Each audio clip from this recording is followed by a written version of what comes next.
Hi everyone, Aidan here with etrailer. Today we're going to be taking a look at and showing you how to install these Timbren Active Off-Road Bumpstops on our 2015 Toyota 4Runner.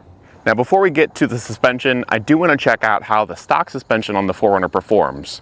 We've got it completely unloaded right now, and I want to take a measurement of what our ride height is. So I'm going to go from the ground to the top inside edge of the wheel well here, which is 37 inches. We're going to load up the hitch and get some weight on here, see how much it sags, take it through the test course and see how it feels. We'll install our new suspension and see how it performs after. So for our purposes today, we're going to be loading up a cargo carrier. Now the carrier itself weighs about 48 pounds. For the ease of math, I'm going to call it 45, just underestimate a little bit. And we're going to load this up with some weight to simulate some tongue weight. We'll start off with two 45-pound plates. That'll bring our total to 135 right now. Then we'll do these 25-pound plates. I've got 4 of those in total. That'll bring our total up to 235. Plus we've got these 3 60-pound bags of concrete, bringing our total up to 415 pounds. Everything's strapped down. Let's take ourselves back over to the wheel well here. Take that same measurement we did before and see how much it's dropped down. And by quite a bit. So we're at 35 1/4 of an inch there. So we've got 1 3/4 of an inch of drop. Let's take it to the test course, see how it feels. And on our test course, I'd say the 4Runner performed fairly okay.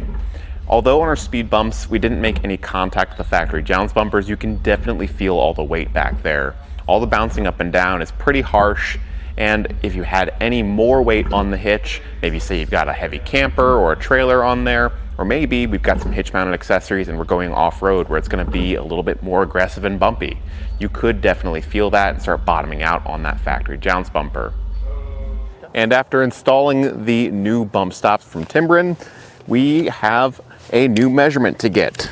That's going to be the comparison of how much the vehicle is squatting now as it was before.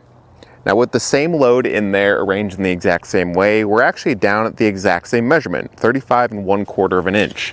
So we're not getting any additional rise from the Timbrens. So with that being said, we have already taken this out on the test course, and where we did notice a very big difference is how it felt when driving. The best way I can describe it to you is without the aftermarket suspension enhancement with just the factory bump stops, everything felt very floaty. Whenever we would hit a bump, everything just felt like it bounced a lot more and it was very slow to correct itself. With the new Timbrens, everything felt like it was a bit stiffer. Whenever we hit a bump, you definitely still feel it, but it wasn't as floaty. It felt like it corrected much quicker, and especially on the side-to-side action in our test course, we felt like there wasn't really much body roll at all. So that's where it really made the biggest difference, is just the overall ride quality and how quickly it corrected itself when reacting to that weight. So these Timbren bump stops are going to really consist of 2 main pieces. You've got the bracket for our bolt-on installation. It's sized to fit our 4Runner, so there's no drilling required for the installation like we'll see later. And then you've got the bump stop itself. It's going to be made of a thick rubber material with a progressive load. So as it gets pressure on it, slowly over time, as there's more pressure, it'll work harder to return our vehicle back to its natural ride height. With that being said, there's going to be 2 versions of this. We've got the active off-road suspension installed right now, as well as the regular SES system. The main difference between those two is this is the regular one, and the active off-road one has a small cap between the bump stop and the plate. That's really designed for if you've got some larger off-road tires, just to give a little bit of protection so that the tires don't bump into this piece here. The nice thing about a bump stop like this is that it's completely maintenance free. Once it's installed, it's done. You don't have to worry about changing any sort of air pressure in it like you might with an adjustable airbag. The downside to that is that you don't get adjustability.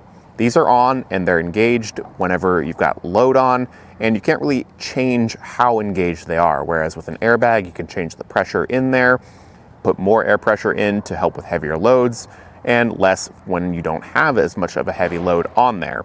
So that can help improve the ride quality with something like an airbag.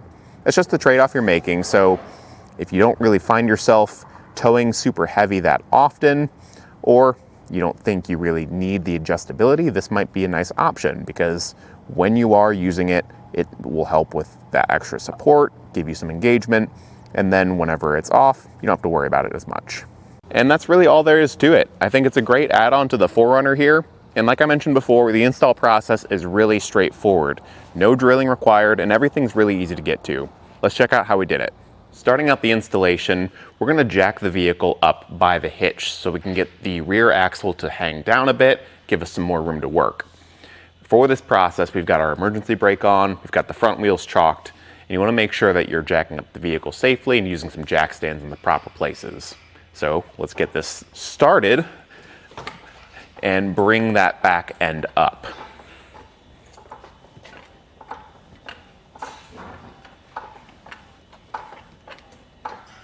With our vehicle jacked up and the jack stands in place, we've got our suspension hanging down a bit, we've got a lot more room to work.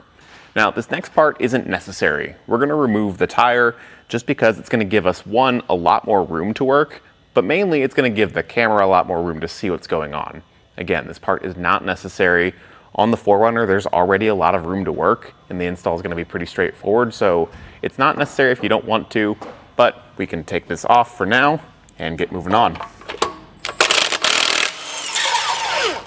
With the tire removed, it's gonna be a lot easier to see where we're gonna be working, right here at the factory jounce bumper. The first step of our installation is removing that. And to do that is really simple. There's just gonna be two 12mm bolts that we wanna remove. Now, depending on the age and how clean everything is underneath, you might find that this is easier or maybe a little more difficult to break loose. But just get these removed, and that'll allow us to take the jounce bumper off. And once that last bolt is removed, we can set all of this to the side because none of it will be getting reused. We've got all new hardware in our kit, along with the new bumpers.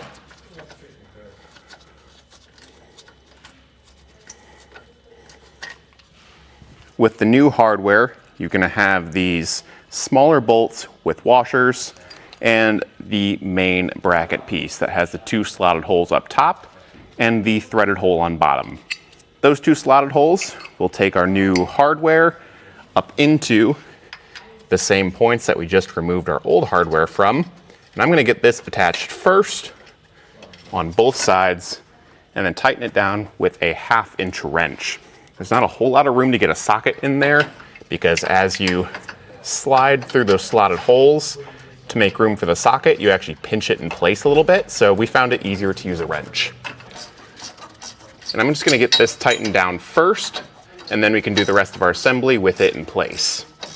With these holes being a bit slotted, I am going to shift this a little bit towards the back of the vehicle, just so it's more in line with the axle, and as we do have travel in the suspension, it'll make better contact with the axle there. And depending on your specific year of 4Runner, you may have somewhat different results, but for ours, we're shifting it towards the back. For the rest of the assembly, we're gonna have our larger bolt, the bumper itself, and this plate up top. The part with the metal ring, that's gonna be towards the top, and inside, there's gonna be a flat washer kind of bouncing around in there. We want our bolt to pass through the bottom, through that flat washer, and out through the top. That might be a little hard to see on camera, so I'm just gonna get it positioned, kind of hold it in place with my finger.